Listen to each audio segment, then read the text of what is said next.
जय जगन्नाथ पिला माने बेहरा सार ट्यूटोरियल यूट्यूब चैनल को समस्त स्वागत। पिला माने आज आम पंचम श्रेणी साहित्य कुसुम बहिर प्रथम कविता जातीय ध्वजा आम उड़ई फर फर। ठीक अच्छे, जातीय ध्वजा आम उड़ई फर फर ये कविताटे पढ़ा। ए कवितार कवि किए? ए कवितार कवि होउछंती पंडित उपेंद्र त्रिपाठी।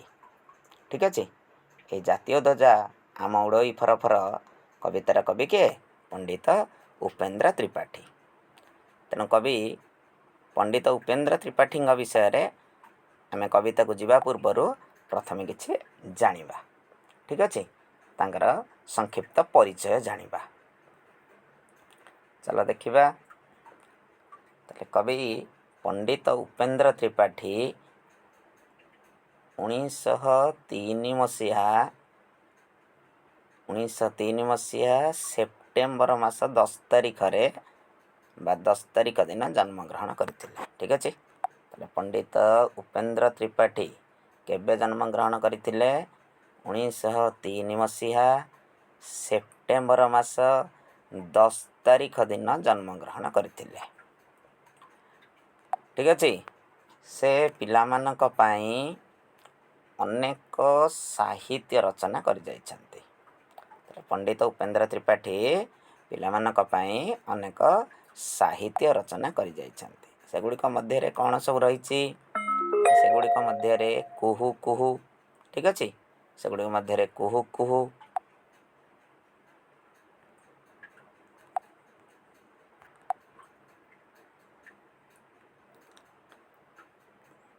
कौन सब रही ना कुहू कुहू, ऋणु झुणु, सुलु सुलु, घंटी घागुड़ी, कला बौद, भाई भौणी, मुसी माउसी, हजिला बलद खोजिला ठेई, डालरे मांकड़ मारई डिया, उदय भानु इत्यादि प्रधान। ठीक अच्छे, ताले कवि पंडित उपेंद्र त्रिपाठींकर यही सब रचना गुड़िक रही। ठीक अच्छे, बुझी होची? ताले कवि पंडित उपेंद्र त्रिपाठींकर कौन सब रचना गुड़िक रही फेरे देखीदबा टिके। कुहू कुहू, ऋणु झुणु, सुलु सुलु, घंटी घागुड़ी, कला बौद, भाई भौणी, मुसी माउसी, हजिला बलद खोजिला ठेई, डालरे मांकड़ मारई डिया, उदय भानु एसबु कविंकर साहित्य कृति बा कविंकर रचना। कवि उपेंद्र त्रिपाठी 1994 मसीह प्राणत्याग करते। अर्थात कवि 1994 मसीह कविंकर देहांत होइथिला। ठीक अच्छे, पंडित उपेंद्र त्रिपाठी वर्तमान ए मर्त्य नहांती, मृत्युवरण कर सारी 1994 मसीह। ठीक अच्छे, हौ चला आम देखा बर्तमान ये कविताटी को अति सहज भाव बुझा पिला माने आम चेष्टा करिबा। ये कविताटी ताले पिला माने ये कविताटी को जीवा पूर्वर आम प्रथमे आम देश आम जातीय पताका विषय जानिबा। जातीय ध्वजा पिला माने ध्वजा कहले कौन ना ध्वजा होउछि पताका। ठीक अच्छे, ध्वजा होउछि कौन ना पताकार प्रतिशब्द होउछि ध्वजा। ठीक अच्छे, ये जो ध्वजा आमर फर फर होइके बर्तमान उड़ुछि। ताले ता पूर्वर आम जानिछे पिला माने आम देश दीर्घ 200 वर्ष धरी विदेशी मानक शासन बा अधीन रही।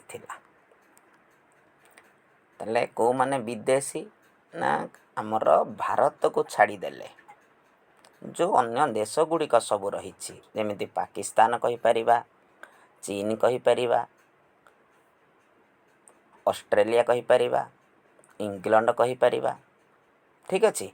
ए सबु देश गुड़िक श्रीलंका कहीपर ये सबु देश गुड़िक हूँ गोटे गोटे आम विदेश। ताले ठीक से हीपरी आम देश को आ पूर्वर माने 1947 मसीहा पूर्वर जेतବେଳେ आम देश पराधीन हो रही बुझी होची जेतବେଳେ आम देश विदेशी मानकर अधीन रे रही सेतेबेले आम देश अनेक विदेशी मानक कबल रे कबलित होई पराधीन अवस्था रे रही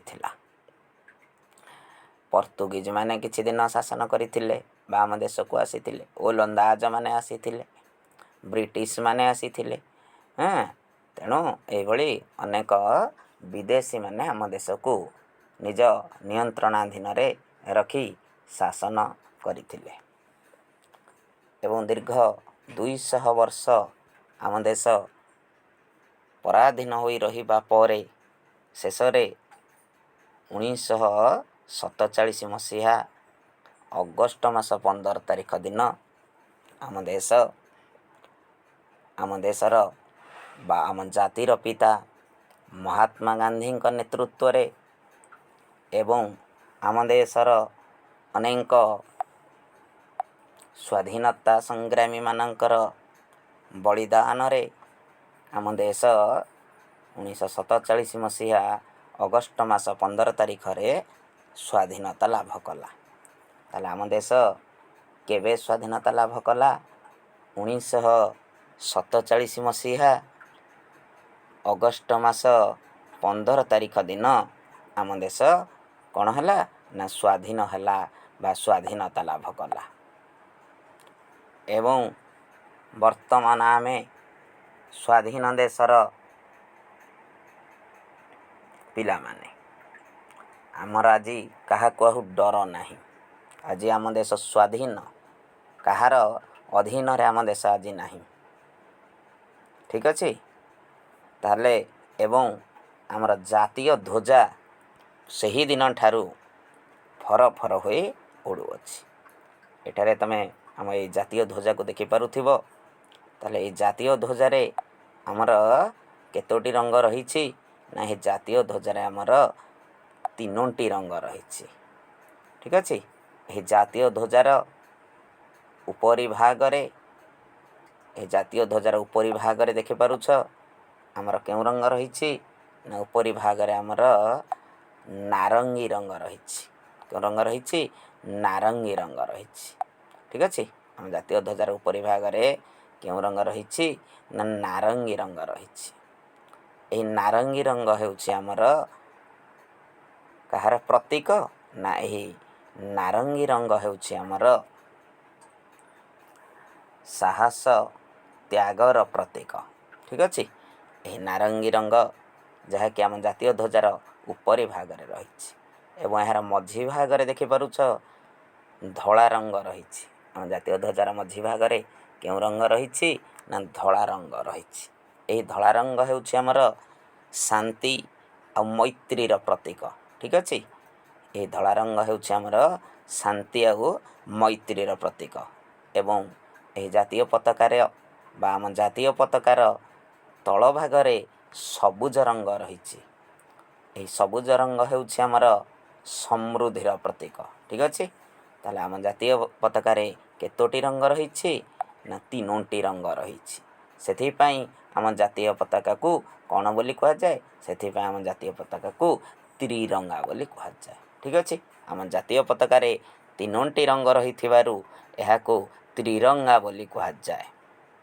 ए जातीय पताकार उपरी भाग रे नारंगी रंग मझी भाग रे धला रंग एवं तल भाग रे सबुज रंग रही अछि एवं ए जातीय पताकार मझी भाग रे देखि पारुथिबो गोटे अशोक चक्र रही अछि एई अशोक चक्र रंग होउछि पिला माने गाढ़ नील रंग एई गाढ़ नील रंग होउछि आम प्रगतिर सूचक ठीक अछि ए जो मझी रे अशोक चक्र रही एई अशोक चक्र रंग होउछि नील एवं एही नील रंग होउछि आमर प्रगतिर सूचक ठीक अछि ए नील रंग होउछि आमर कहार सूचक ना प्रगतिर सूचक। ठीक अच्छे, ये गाढ़ नील रंग हूँ आमर प्रगतिर सूचक। ठीक अच्छे, प्रगति देश प्रगतिर सूचक ये गाढ़ नील रंग। ये जो जातीय पताकाटी पिला माने देखुच मझी भागरे रही, ये जातीय पताकार आमर छोट छोट जो गार गुड़िक देखुच से गुड़ी को आम अर कही था। ठीक अच्छे, कौन कहवा अर कहवा। यही अशोक चक्र रे आमर 24 टी अर रही अछि। केतोटी अर रही अछि ना 24 टी अर रही अछि। ठीक अच्छे, आम जातीय पताकार मझी भागरे केउं चक्र रही अछि ना अशोक चक्र रही अछि। यही अशोक चक्र रे केतोटी अर रही अछि पिला माने, यही अशोक चक्र रे 24 टी अर रही अछि। ठीक अच्छे, मन रहा। ताले ए जातीय पताका तुम्हें माने सब केउं दिवस रे बा केउं दिन उड़ाई था मने अच्छे। ताले ए जातीय पताका बा ए जातीय ध्वजा आमर साधारणतः वर्ष रे 2 दिन आम विद्यालय रे बा आम स्कूल कॉलेज रे उड़ा जाई था। केउं केउं दिन ना आमर अगस्त मास। ठीक अच्छे, अगस्त मास 15 तारीख दिन, अगस्त मास 15 तारीख दिन जोटा को आम केउं दिवस भाव में पालन करुछे, जो दिवसटी को आम स्वाधीनता दिवस भाव में पालन करुछे। ठीक अच्छे, स्वाधीनता दिवस भाव में यह दिवसटी को आम पालन करुछे, स्वाधीनता दिवस। ठीक अच्छे, ए दिवस दिन आउ गोटे दिवस रहिला आमर केउं दिन ना आउ गोटे दिवस रहुचे आमर जानुआरी मास 26 तारीख दिन। ए जानुआरी मास 26 तारीख दिनटी को आम केउं दिवस भाव में पालन करुछे ना ए जानुआरी मास 26 तारीख टी को आम आमर साधारणतंत्र। ठीक अच्छे, साधारणतंत्र बा गणतंत्र दिवस। ठीक अच्छे, साधारणतंत्र दिवस बा गणतंत्र दिवस रूप रे आम पालन करी आसुछे। यह साधारणतंत्र दिवस आमर 1950 मसीहा जानुआरी मास 26 तारीख ठारू आम पालन करी आसुथिबा बेले आमर स्वाधीनता दिवस आम देश स्वाधीन हेबा पर ठारू बा 1947 मसीहा अगस्त 15 तारीख ठारू आम प्रत्येक वर्ष यहाकू स्वाधीनता दिवस भाव में पालन करी आसुछे। बुझेला पिला माने, ए सबु थिला आम देश बा आम जातीय पताका विषय रे किछि तथ्य। तापरे आमे कविता को जिबा। ठीक अछि पिला माने,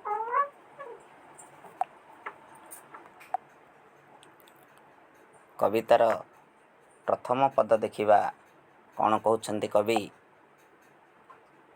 जे विदेशी शासन रे अधीन थिला देश, से काले भोगुथिलु केते जे आमे क्लेश, स्वाधीन आजी आमे काहाकू नाही डर, जातीय ध्वजा आम उड़ई फर फर।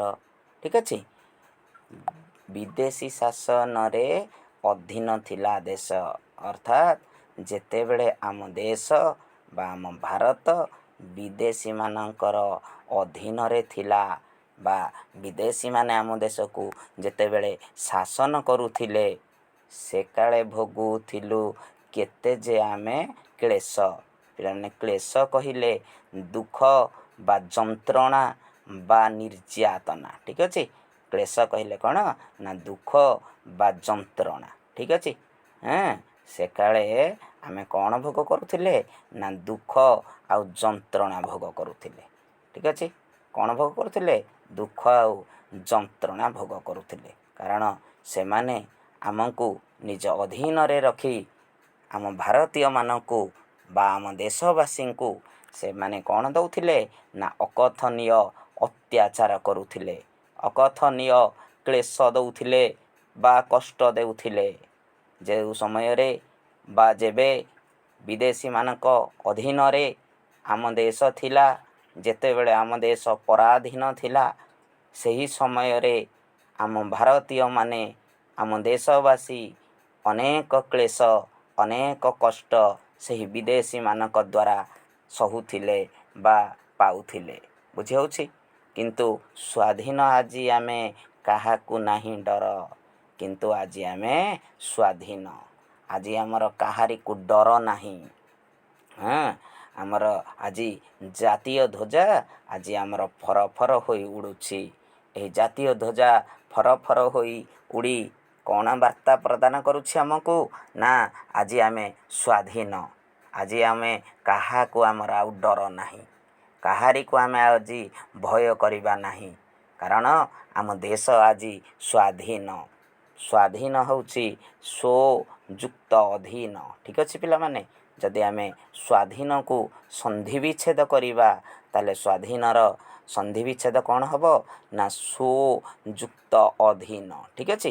ସ୍ୱ କହିଲେ ପିଲାମାନେ ନିଜର, ଅଧୀନ କହିଲେ ନିଜ ଅଧୀନ। ଠିକ୍ ଅଛି? ତାହେଲେ ସ୍ୱାଧୀନ। ଆଜି ଆମେ ସ୍ୱାଧୀନ। ସ୍ୱାଧୀନର ବିପରୀତ ଶବ୍ଦ କ'ଣ ହେବ? ନା ସ୍ୱାଧୀନର ବିପରୀତ ଶବ୍ଦ ହେଉଛି ପରାଧୀନ। ଯଦି ଆମେ ପରାଧୀନକୁ ସନ୍ଧିବିଚ୍ଛେଦ କରିବା ତାହେଲେ ପର ଯୁକ୍ତ ଅଧୀନ। ଠିକ୍ ଅଛି? ବୁଝି ହେଉଛି? ପରଯୁକ୍ତ ଅଧୀନ କ'ଣ ହେବ? ସେମାନେ ପରାଧୀନ। ଠିକ୍ ଅଛି? ପରଯୁକ୍ତ ଅଧୀନ କ'ଣ ହେଇଯିବ? ନା ପରାଧୀନ। ତାହେଲେ ସ୍ୱାଧୀନର ବିପରୀତ ଶବ୍ଦ ପରାଧୀନ ଏବଂ ଏହାକୁ ସନ୍ଧିବିଚ୍ଛେଦ କଲେ କ'ଣ ହେବ? ପରଯୁକ୍ତ ଅଧୀନ। ଠିକ୍ ଅଛି? ଯେତେବେଳେ ଆମ ଦେଶ ବିଦେଶୀ ଶାସନର ଅଧୀନରେ ଥିଲା ସେହି ସମୟରେ ଆମେ ଅନେକ କ୍ଲେଶ ଭୋଗୁଥିଲେ। ଆମ ଅନେକ କଷ୍ଟ ନିର୍ଯାତନା ପାଉଥିଲେ। କିନ୍ତୁ ଆଜି ଆମ ଦେଶ ସ୍ୱାଧୀନ। କାହାରିକୁ ଆଜି ଆମର ଡର ନାହିଁ। ଆମର ଜାତୀୟ ଧ୍ୱଜା ଆଜି ଫର ଫର ହୋଇ ଉଡ଼ି ବାର୍ତ୍ତା ପ୍ରଦାନ କରୁଛି ଯେ ଆଜି ଆମେ ସ୍ୱାଧୀନ। ଆଜି ଆମର କାହାରିକୁ ଡର ନାହିଁ। ତାପରେ ପଦକୁ ଯିବା। ତାପରେ କବି କହୁଛନ୍ତି, ଏଣିକି ଭଲ ଯାହା କରିବୁ ସେହି କାମ, ଜାତିର ଇତିହାସେ ରହିବ ଆମ ନାମ। କର୍ତ୍ତବ୍ୟ ପଥ ଧରି ହୋଇବୁ ଅଗ୍ରସର, ଜାତୀୟ ଧ୍ୱଜା ଆମ ଉଡ଼ଇ ଫର ଫର। ଠିକ୍ ଅଛି?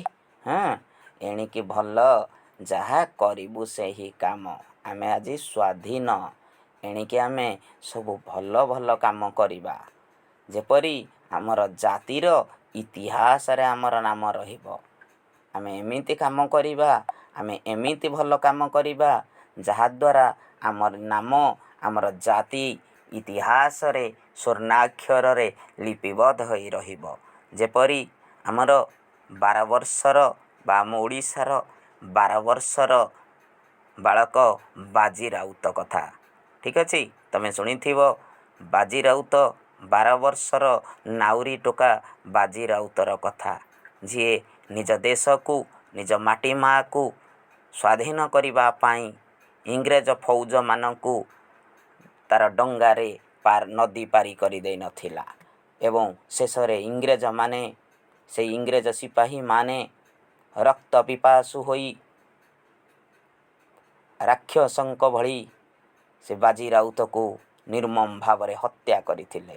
ତା'ର ମୁଣ୍ଡରେ ତା'ର ଖପୁରୀ ନରମ ଖପୁରୀକୁ ବନ୍ଧୁକର ସଙ୍ଗୀନ ମୁନରେ ସେମାନେ ଖଣ୍ଡ ବିଖଣ୍ଡିତ କରିଦେଇଥିଲେ। ତେଣୁ ସେ ଆଜି ଏ ଦେଶ ପାଇଁ ଏ ଜାତି ପାଇଁ ଯାହା କରିଯାଇଛି ତାହା ଆଜି ସ୍ୱର୍ଣ୍ଣାକ୍ଷରରେ ତା'ର ନାମ ଏ ଇତିହାସ ଲିପିବଦ୍ଧ କରି ରଖିଛି। ସେହିପରି ପିଲାମାନେ ଆମେ ଚେଷ୍ଟା କରିବା ଆମ ଦେଶ ପାଇଁ ଆମ ଜାତି ପାଇଁ ଆମେ କିଛି ଭଲ କାମ କରିଯିବା। ଆବଶ୍ୟକ ପଡ଼ିଲେ ଆମେ ଆମର ଜୀବନ ଦେଇଦେବା। ଠିକ୍ ଅଛି? ଆବଶ୍ୟକ ପଡ଼ିଲେ ଆମ ଦେଶ ପାଇଁ ଆମ ଜାତି ପାଇଁ ଆମ ମାଟି ମା ପାଇଁ ଆମେ ନିଜ ଜୀବନ ଦେଇଦେବା। ଯାହାଫଳରେ ଇତିହାସ ଆମର ନାମକୁ ଲେଖି ରଖିବ। ସଦାସର୍ବଦା ଆମେ ସ୍ମରଣୀୟ ହୋଇ ରହିବା। ତେଣୁ କବି କହୁଛନ୍ତି, ଏଣିକି ଭଲ ଯାହା କରିବୁ ସେହି କାମ, ଜାତିର ଇତିହାସେ ରହିବ ଆମ ନାମ। କର୍ତ୍ତବ୍ୟ ପଥ ଧରି ହୋଇବୁ ଅଗ୍ରସର, ଜାତୀୟ ଧ୍ୱଜା ଆମ ଉଡ଼ଇ ଫର ଫର। ଏଥର ଆମେ ସ୍ୱାଧୀନ ଦେଶର ଆଜି ଆମେ ସନ୍ତାନ ସନ୍ତତି। ତେଣୁ ଆମେ ଯାହା କର୍ତ୍ତବ୍ୟ ସେଇ କର୍ତ୍ତବ୍ୟ ପଥକୁ ଧରି से कर्तव्य पथ को नहीं आमे अग्रसर हेबा अर्थात आगे जीवा कारण आज आमे स्वाधीन देशर स्वाधीन जातिर आज आमे संतान कहीं ना आम जातीय ध्वजा आज उड़ुछि फरफर हो उड़ुछि एवं जातीय ध्वजा फरफर हो उड़िकी कहूछि आज आमे स्वाधीन एणिकी आमे भल काम करिबा आमर जहा फल आम जाति इतिहास रे आमर नाम रहिबो ठीक अछि तापर पद को जीवा पिला माने तृतीय पद को कौन कहउछन्ति कवि भूकिला होई आउ रहिबे नाही केही रखिबु जाति टेक निजकु बळी देई स्वदेश सेवा व्रत करिबु जीवनर जातीय ध्वजा आम उड़ई फर फर कवि कहउछन्ति भोकिला होई आउ रहिबे नाही केही ठीक अछि आमे एमिति भल काम करिबा आम देश रे जेमिति भोकिला होई आउ केही रहिबे नाही समस्त को आमे अन्न जोगई दबा समस्त को आमे खाद्य जोगई दबा कारण आज आमे स्वाधीन ठीक अछि आम देशरू आमे दारिद्र्यता दूर करिबा दारिद्र्य तड़ी दबा आम देशरू जेपरी आम देश रे आउ मुठाए न खाई लोक भोकिला होई आम देश रे आउ जेपरी केही रहिबे नाही शेष रे आमे आउ कोन करिबा ना रखिबु जाति टेक निजको बळी देई तेणु आम जातिर आम देशर टेक रखिबा पाई आमे मध्य आम निजको बळी देई देबा बोली कवि कहउछन्ति पिला माने जदि आम देशर उन्नति होबो जदि आम देशर ना रखिबा को आमे चाहिबा टेक रखिबा को चाहिबा तेणु आवश्यक पड़िले आमे मध्य आम निज जीवन को बळी देई देबा ठीक अछि एवं ता सहित कवि कौन कहउछन्ति स्वदेश सेवा व्रत करिबु जीवनर जातीय ध्वजा आम उड़ई फर फर स्वदेश सेवा स्वदेश कहिले निज देश सेवा करिबा को आमे कौन करिबा ना जीवनर व्रत भाव रे ग्रहण करिबा आमे जेपरी विभिन्न प्रकार मानसिक करी विभिन्न प्रकार व्रत करूछे पिला माने ठीक अछि सही परी आमे आम देश सेवा करिबा बोली आम देश पाई सेवा करिबा बोली आम देश को बंचेइबा पाई आम देशर माटी माँ को बंचेइबा पाई आवश्यक पड़िले आमे कौन करिबा ना जीवन रे व्रत करिबा जे स्वदेश सेवा के किपरि आमे करिबा काहेकि कारण आज आमे स्वाधीन देशर आज आमे संतान काहेकि ना कारण आज आमर जातीय ध्वजा फर फर होई उड़ुछि एवं ताहा आमको वार्ता देउछि जे आज आमे स्वाधीन आमे आम देशर सेवा को व्रत भाव रे ग्रहण करिबा तापर पद को जीवा पिला माने अछुआ नुहे केही सभी भाई आम सभी हित पाई करिबु आमे काम समस्ते आपणार जणे के नुहे पर जातीय ध्वजा आम उड़ई फर फर पिला माने आम देश रे रहुथिबा समस्त भाई भौणी माने केही हेले अछुआ नुहे ठीक अछि ए जो छुआ अछुआ जाति अजाति ए भेदभाव को आमे दूर करिबा आम समस्ते गोटिए मार संतान केही हेले पर नुहे तेणु आमे सभींक हित पाई करिबा आमे काम ठीक अछि आमे आम देश रे वास करुथिबा आम राज्य रे वास करुथिबा बा आम मातृभूमि रे वास करुथिबा सभींक पाई सभींकर हित पाई सभींकर उपमंगल पाई आमे कौन करिबा ना काम करि चलिबा काहेकि ना समस्ते आपणार जणे के नुहे पर ठीक अछि जेपरि आम परिवार रे आमे समस्तंको बापा भाई माँ भौणी जेजे बापा जेजे माँ दादा खुड़ी समस्त को जेपरी आमे निजर बोली आपणार बोली भावुछे ठीक सही परी पिला माने आम देश रे वास करुथिबा समस्त नर नारी बा समस्त पुओ झियो मानकु आमे निजर भाई भौणी बोली मानिबा वसुधैव कुटुंबकम ठीक अछि वसुधैव कुटुंबकम अर्थात ସମଗ୍ର ବସୁଧାକୁ ସମଗ୍ର ପୃଥିବୀକୁ ମଧ୍ୟ ଆମେ ଗୋଟିଏ ପରିବାର ବୋଲି ମନେ କରିବା। କାହିଁକି ନା ସମସ୍ତେ ଆପଣାର ଜଣେ କେ ନୁହେଁ ପର। ଆମ ଦେଶରେ ବାସ କରୁଥିବା ସମସ୍ତେ ଆମର ଆପଣାର, କେହି ହେଲେ ପର ନୁହନ୍ତି। ତାହେଲେ ଏଠାରେ ଆମେ ଦେଖିବା ପର ତା'ର ବିପରୀତ ଶବ୍ଦ କ'ଣ ହେବ? ଆପଣା। ତେଣୁ କବି କହୁଛନ୍ତି ଆମ ଦେଶରୁ ଆମେ ଛୁଆଁ ଅଛୁଆଁ ଜାତି ଅଜାତି ଭେଦଭାବକୁ ଦୂର କରିବା ଏବଂ ସଭିଙ୍କ ହିତ ପାଇଁ ସମସ୍ତଙ୍କର ହିତ ପାଇଁ ଆମେ ଭଲ କାମ କରି ଚାଲିବା। କାହିଁକି? କାରଣ ସମସ୍ତେ ଆମର ଆପଣାର, କେହି ହେଲେ ଏଠାରେ ପର ନୁହନ୍ତି। ତେଣୁ ଆମ ଜାତୀୟ ଧ୍ୱଜା ଆଜି ଫରଫର ହୋଇ ଉଡ଼ି କହୁଛି ଯେ ଆମ ଦେଶରେ କେହି ପର ଆପଣାର ନାହାନ୍ତି, ସମସ୍ତେ ଆମର ନିଜର, କେହି ଛୁଆଁ ଅଛୁଆଁ ନୁହନ୍ତି, ସମସ୍ତେ ଗୋଟିଏ ଜାତି, ମାନବ ଜାତି, ସଭିଙ୍କ ହିତ ପାଇଁ ଆମେ କାମ କରି ଚାଲିବା। ଠିକ୍ ଅଛି। ତେଣୁ କବି ଏହା ହିଁ ଆମକୁ ବୁଝାଉଛନ୍ତି। ତାପର ପଦକୁ ଯିବା ପିଲାମାନେ। ତାପର ପଦରେ କବି କ'ଣ କହୁଛନ୍ତି ଦେଖିବା। ଦେଶରେ ଖୋଲି ଦେବୁ ବିବିଧ କାରଖାନା, ଯେପରି ଉତ୍ତୁପର୍ଣ୍ଣ ହୋଇବ ଦ୍ରବ୍ୟ ନାନା, ଗଢ଼ି ଉଠିବେ ପୁଣି ଅସଂଖ୍ୟ କାରିଗର, ଜାତୀୟ ଧ୍ୱଜା ଆମ ଉଡ଼ଇ ଫର ଫର। ପିଲାମାନେ ଆଜି ଆମେ ସ୍ୱାଧୀନ ଦେଶର ସନ୍ତାନ। ତେଣୁ ଆମେ ଚାହିଁଲେ ଆମ ଦେଶରେ କ'ଣ କରିଦେବା ନା ବିବିଧ କାରଖାନା ଗୁଡ଼ିକ ଖୋଲିଦେବା।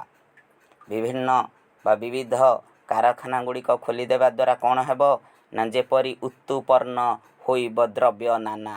ଆମ ଦେଶରେ ବିଭିନ୍ନ କାରଖାନା ବା କଳକାରଖାନା ଗଢ଼ି ଉଠିବା ଦ୍ୱାରା ଆମରି ଦେଶରେ ହିଁ ବିଭିନ୍ନ ପ୍ରକାର ଦ୍ରବ୍ୟ ବା ବିଭିନ୍ନ ପ୍ରକାର ଜିନିଷ ଉତ୍ପନ୍ନ ହେବ। ଠିକ୍ ଅଛି।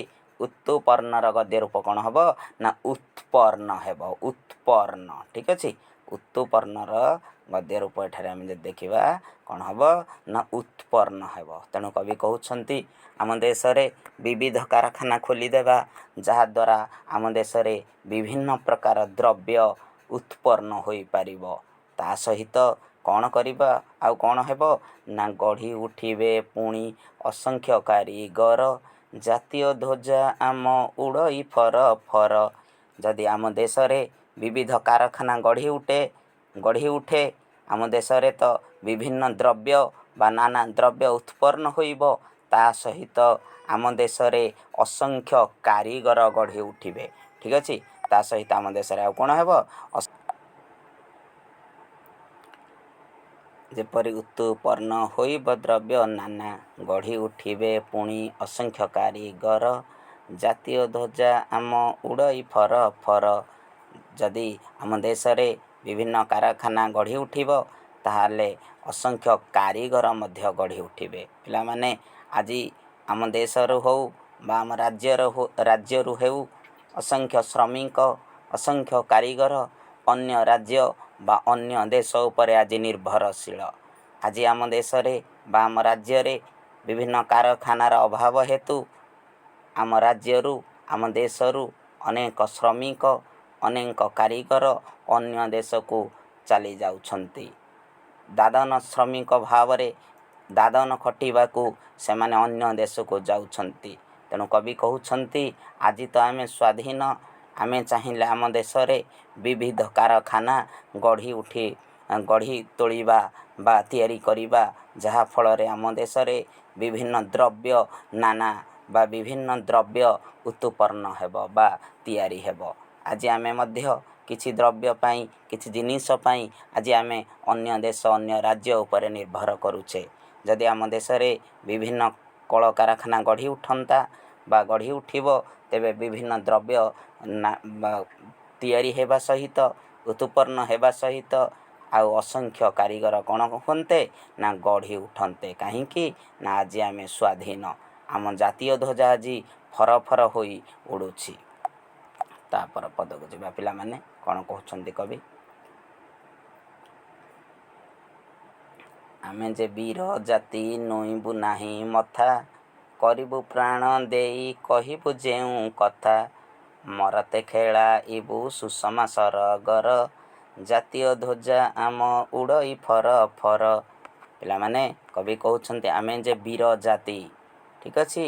ଆମ ପୂର୍ବପୁରୁଷ ଥିଲେ ବୀର, ତେଣୁ ସେମାନଙ୍କର ସନ୍ତାନ ହିସାବରେ ଆମେ ମଧ୍ୟ ବୀର ଜାତି ବୋଲି ନିଜକୁ ଗର୍ବ ମନେ କରିବା। ତେଣୁ କବି କହୁଛନ୍ତି ଆମେ ଯେ ବୀର ଜାତି ନୁଇଁବୁ ନାହିଁ ମଥା, ଠିକ୍ ଅଛି।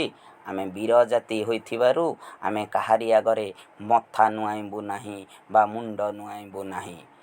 ତାପରେ କ'ଣ କହୁଛନ୍ତି ନା କରିବୁ ପ୍ରାଣ ଦେଇ କହିବୁ ଯେଉଁ କଥା। ଆମେ ଯେଉଁ କଥା କହିବୁ ତାହାକୁ ଆମେ ପ୍ରାଣ ଦେଇ କରିବୁ, ତାହାକୁ ଆମେ ଜୀବନ ଦେଇ କାର୍ଯ୍ୟରେ କରିକି ଦେଖେଇବୁ। ଖାଲି ଆମେ ପାଟିରେ କହିଦେବୁ ନାହିଁ, କାରଣ ଆମେ ହେଲୁ ବୀର ଜାତି। ଆମେ କାହାରି ଆଗରେ ମଥା ନୋଇଁବୁ ନାହିଁ।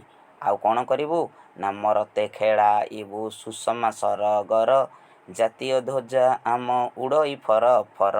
ଆମେ ଚାହିଁଲେ ଏ ମର୍ତ୍ତ୍ୟପୁରରେ ସ୍ୱର୍ଗର ସୁଷମା, ପିଲାମାନେ ସୁଷମା କହିଲେ ସୌନ୍ଦର୍ଯ୍ୟ, ଠିକ୍ ଅଛି। ସୁଷମା କହିଲେ କ'ଣ ନା ସୌନ୍ଦର୍ଯ୍ୟ, ମନେ ରଖିବ। ସୁଷମା ଅର୍ଥ କ'ଣ ନା ସୌନ୍ଦର୍ଯ୍ୟ। ଆମେ ଚାହିଁଲେ ସ୍ୱର୍ଗର ସୁଷମା ଏ ମର୍ତ୍ତ୍ୟପୁରରେ ବା ସ୍ୱର୍ଗର ସୌନ୍ଦର୍ଯ୍ୟ ଆଣିକି ଏ ମର୍ତ୍ତ୍ୟପୁରରେ ଖେଳାଇ ପାରିବା। କାହିଁକି ନା ଆଜି ଆମେ ସ୍ୱାଧୀନ। ଆଜି ଆମ ଜାତୀୟ ଧ୍ୱଜା ଆଜି ଫର ଫର ହୋଇ ଉଡ଼ୁଛି ଏବଂ ଆମେ ସ୍ୱାଧୀନ ଦେଶର ସନ୍ତାନ ବା ବୀର ଜାତିର ଆମେ ସନ୍ତାନ। ତେଣୁ ଆଜି ଆମର କାହାରିକୁ ଆଉ ଡର ନାହିଁ। ଆମେ କାହାରି ଆଗରେ ମଥା ନୋଇଁବୁ ନାହିଁ। ଆମେ ଯାହା କହିବୁ ତାହା ଆମେ ପ୍ରାଣ ଦେଇ କରିବା ବୋଲି କବି ଆମ୍ଭମାନଙ୍କୁ ପ୍ରେରଣା ଦେବା ସହିତ ଉଦ୍ବୋଧନ ଦେଉଛନ୍ତି। ତାପରେ କବି କ'ଣ କହୁଛନ୍ତି, ଜ୍ଞାନ ବିଜ୍ଞାନେ ଆମେ ନୋହିବା କାହା ପଛ, ପ୍ରତିଜ୍ଞା କର ଭାଇ ଯେଉଁଠି ଯିଏ ଅଛ। କୋଟି ଯେ କୋଟି ଆମେ ସନ୍ତାନ ଭାରତର, ଜାତୀୟ ଧ୍ୱଜା ଆମ ଉଡ଼ଇ ଫର ଫର। ପିଲାମାନେ ଶେଷରେ କବି କ'ଣ କହୁଛନ୍ତି ନା ଜ୍ଞାନ ବିଜ୍ଞାନେ ଆମେ ନୋହିବା କାହା ପଛ, ଠିକ୍ ଅଛି। ଜ୍ଞାନ ବିଜ୍ଞାନ କ୍ଷେତ୍ରରେ ଆମେ ଯେପରି କାହାର ପଛରେ ପଡ଼ିବା ନାହିଁ। ପ୍ରତିଜ୍ଞା କର ଭାଇ ଯେଉଁଠି ଯିଏ ଅଛ। କେଉଁମାନେ ନା କୋଟି ଯେ କୋଟି ଆମେ ସନ୍ତାନ ଭାରତର। ଏ କୋଟି କୋଟି ଭାରତର ସନ୍ତାନମାନେ କବି କହୁଛନ୍ତି ଏ ଭାରତର କୋଟି କୋଟି ସନ୍ତାନମାନେ ସମସ୍ତେ ପ୍ରତିଜ୍ଞା କର, ଯେଉଁଠି ବି ଯିଏ ଥାଅ ସମସ୍ତେ ପ୍ରତିଜ୍ଞା କର ଆମେ ଯେପରି କୌଣସି ଦେଶର ଜ୍ଞାନ ବିଜ୍ଞାନ କ୍ଷେତ୍ରରେ ଆମେ ପଛରେ ରହିବା ନାହିଁ। ଆମେ ସର୍ବଦା ଅଗ୍ରସର ହେବା, ଆଗକୁ ମାଡ଼ି ଚାଲିବା। ଜ୍ଞାନ ବିଜ୍ଞାନ କ୍ଷେତ୍ରରେ ଆମେ ଅନେକ ଉନ୍ନତି ଆଣିବା, ଠିକ୍ ଅଛି। ପିଲାମାନେ କବି ଶେଷରେ ଆମକୁ କହୁଛନ୍ତି ଯେ ପ୍ରତିଜ୍ଞା କର ଏ କୋଟି କୋଟି ଭାରତର ସନ୍ତାନମାନେ, ଏ ମୋର ସନ୍ତାନମାନେ, କୋଟି କୋଟି ଭାରତର ସନ୍ତାନମାନେ ସମସ୍ତେ ଯିଏ ଯେଉଁଠି ଅଛ ସମସ୍ତେ ପ୍ରତିଜ୍ଞା କର ଯେ ଆମେ ଭଲ ପାଠ ପଢ଼ିବା, ଏପରି ପାଠ ପଢ଼ିବା ଯେପରି ଆମେ ଜ୍ଞାନ ବିଜ୍ଞାନ କ୍ଷେତ୍ରରେ ପ୍ରତ୍ୟେକ ଦେଶକୁ ପଛରେ ପକାଇ ଆମେ ଆଗକୁ ମାଡ଼ିଯିବା। ଆମେ ଯେପରି କାହାରି ଜ୍ଞାନ ବିଜ୍ଞାନ କ୍ଷେତ୍ରରେ ଆମେ ଯେପରି କାହାର ପଛରେ ରହିବା ନାହିଁ। କାରଣ ଆଜି ଆମେ ସ୍ୱାଧୀନ ଭାରତର ସନ୍ତାନ। ଆମ ଜାତୀୟ ଧ୍ୱଜା ଆଜି ଫର ଫର ହୋଇ ଉଡ଼ୁଛି, ଠିକ୍ ଅଛି। ଆମ ଜାତୀୟ ଧ୍ୱଜା ଆଜି ଫର ଫର ହୋଇ ଉଡ଼ୁଛି। କାହିଁକି? କାରଣ ଆଜି ଆମେ ସ୍ୱାଧୀନ, ଆମ ଦେଶ ଆଜି ସ୍ୱାଧୀନ, ଠିକ୍ ଅଛି। ପିଲାମାନେ ଆଜିର ଏହି କବିତାଟି ଆମର ଏତିକିରେ ସମାପ୍ତ ହୋଇଛି। ଏହା ଆମର ଥିଲା ପଞ୍ଚମ ଶ୍ରେଣୀ ସାହିତ୍ୟ କୁସୁମ ବହିର ପ୍ରଥମ କବିତା। ତେଣୁ ପିଲାମାନେ ଯଦି ଏହି କବିତାଟି ସମସ୍ତଙ୍କୁ ଭଲ ଲାଗେ ତାହେଲେ ତୁମେମାନେ ମୋର ଚ୍ୟାନେଲକୁ ଲାଇକ୍ କରିବ, ସେୟାର କରିବ ଏବଂ ତା ସହିତ ସବସ୍କ୍ରାଇବ୍ କରି ପାଖରେ ଥିବା ବେଲ୍ ଆଇକନ୍ଟିକୁ ଅନ୍ କରିଦେବ ବା ପ୍ରେସ୍ କରିଦେବ, ଯାହାଫଳରେ ଯେତେ ସବୁ ନୋଟିଫିକେସନ୍, ଯେତେ ସବୁ ଭିଡ଼ିଓ ମୁଁ କରିବି ତୁମମାନଙ୍କ ପାଖରେ ସହଜରେ ପହଞ୍ଚିପାରିବ, ଯାହାଦ୍ୱାରା ତୁମ୍ଭେମାନେ ଏହି ମୋର ବିଷୟକୁ, ପ୍ରତ୍ୟେକ ବିଷୟକୁ ଭଲ ଭାବରେ ବୁଝିପାରିବ। ତେଣୁ ଜୟ ଜଗନ୍ନାଥ, ଜୟ ହିନ୍ଦ। ରହୁଛି, ପୁଣି ଦେଖା ହେବ ଆଗାମୀ ଅଧ୍ୟାୟରେ। ଜୟ ହିନ୍ଦ।